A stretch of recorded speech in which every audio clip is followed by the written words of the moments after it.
جس حیثیت میں رکھا گیا تھا، آدم اس مقام، اس جگہ، اس حیثیت کو کھو چکا تھا۔ اس لیے خدا نے کہا کہ اے آدم تو کہاں ہے؟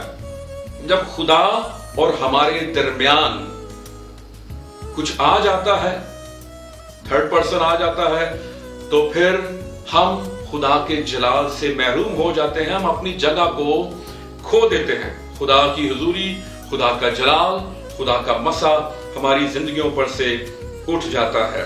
اور سن 70 میں یہی ہوا، جیسے ہم نے پہلے بھی دیکھا کہ جنرل جو ٹائٹس تھا اس نے یروشلم پر حلہ بول دیا، ہیکل کی اینٹ سے اینٹ بجا دی، اور سن 70 سے لے کے آج تک 2020 میں بھی جو یہودی ہیں وہ ہیکل سے، عبادت گاہ سے آج تک محروم ہیں، اور وہ اپنے ملک میں واپس آتے ہیں 1948 میں، 1948 میں ہزاروں برس وہ اپنے ملک سے، اپنے گھر سے، اپنے علاقے سے وہ دور رہے، دنیا میں وہ در بدر پھرتے رہے۔ اس کی وجہ کیا تھی؟ وہ پام سنڈے والے دن خداوند یسوع مسیح نے ہیکل کی صفائی کی، یروشلم پر رویا، مذہبی قیادت پر افسوس کیا، ان کو ملامت کی، لیکن وہ اپنے راستے سے نہیں ہٹے، اور جو کچھ خداوند نے کہا تھا وہ سب پورا ہوا۔ مکاشفہ کی کتاب میں ہم ایک حوالہ پڑھیں گے اور یہاں پر آج کے اس میسج کو ختم کریں۔ مکاشفہ کی کتاب، اس کا 2 باب، اس کی 4 اور 5 آیت، یہ افسس کی کلیسیا کو خداوند یسوع مسیح یہ خط لکھ رہے ہیں، اور 4 آیت میں لکھا ہے، مگر مجھ کو تجھ سے یہ شکایت ہے کہ تو نے اپنی پہلی سی محبت چھوڑ دی، اور توبہ کر کے پہلے کی طرح کام کر، اور اگر تو توبہ نہ کرے گا تو میں تیرے پاس آ کر تیرے چراغ دان کو اس کی جگہ سے ہٹا دوں گا۔ یہ خداوند یسوع مسیح کی وارننگ تھی، جو خداوند یسوع مسیح نے افسس کی کلیسیا کو خط لکھا۔ خداوند یسوع مسیح نے کہا مجھ کو تجھ سے یہ شکایت ہے کہ تو نے اپنی پہلی سی محبت چھوڑ دی۔ اور یہ جو خط ہے یہ کلیسیا کو لکھا جا رہا ہے، ایک چرچ کو لکھا جا رہا ہے، ایمانداروں کو لکھا جا رہا ہے جو خداوند یسوع مسیح کے لہو سے دھلے ہوئے، گنہگاروں کو خط نہیں لکھا جا رہا، یہ چرچ کو۔ اس کا مطلب خداوند یسوع مسیح کلیسیا کی فکر کرتا ہے، کیونکہ کلیسیا خداوند یسوع مسیح کا بدن ہے۔ مجھ کو تجھ سے یہ شکایت ہے کہ تو نے اپنی پہلی سی محبت چھوڑ دی، بس خیال کر۔ اس کا مطلب ہمیں خیال کرنے کی ضرورت ہے۔ اگر آدم اور حوا خیال کرتے اور کہتے کہ خداوند ہم سے غلطی ہوگی، تو نے جو منع کیا تھا، جو شجر ممنوع تھا، ہم نے اس کا پھل کھا لیا، ہم سے گناہ ہو گیا، ہم سے غلطی ہوگی، ہم توبہ کرتے ہیں، ہم اقرار کرتے ہیں، ہمیں معاف کر دے، تو خدا ان کو معاف کرنے پر قادر تھا۔ لیکن وہ الزام تراشی کرتے رہے، آدم نے حوا پر، حوا نے سام پر، اور کسی نے بھی اس گناہ کو قبول نہ کیا، بلکہ ایک دوسرے کو ہی گنہگار ٹھہرایا۔ اور خداوند یسوع مسیح کہتے ہیں کہ تو کہاں سے گرا ہے؟ توبہ کر۔ اگر انسان گر جاتا ہے، کلام مقدس میں لکھا ہے صادق 7 بار گرتا ہے لیکن پھر وہ اٹھ کھڑا ہوتا ہے۔ خداوند یسوع مسیح کہہ رہے ہیں توبہ کر اور پہلے کی طرح کام کر۔ کچھ بھی نہیں ہوا، توبہ کرے گا، پہلے کی طرح کام کرے گا، اور اگر تو توبہ نہ کرے گا تو میں تیرے پاس آ کر تیرے چراغ دان کو اس کی جگہ سے ہٹا دوں گا۔ اور پھر ہم دیکھتے ہیں کہ یہ کلام پورا ہوتا ہے، اور یہ ساری کلیسیاں جو مکاشفہ کی کتاب میں تھیں، یہ آہستہ آہستہ کر کے یہ ختم ہوگی، اور آج بھی ہم دیکھتے ہیں ان کلیسیاؤں کا وجود نہیں ہے، بلکہ یہ کھنڈر بن چکی ہیں۔ خداوند یسوع مسیح جو کلام کرتے ہیں وہ پورا ہوتا ہے۔ خداوند یسوع مسیح ہمیں ریسٹور کرنا چاہتے ہیں، خداوند یسوع مسیح ہمیں بحال کرنا چاہتے ہیں۔ رونے کا مقصد صرف یہی تھا کہ ہیکل کو جس مقصد کے لیے غیر اقوام میں رکھا گیا، ہیکل اپنا کام کرنا شروع کرے،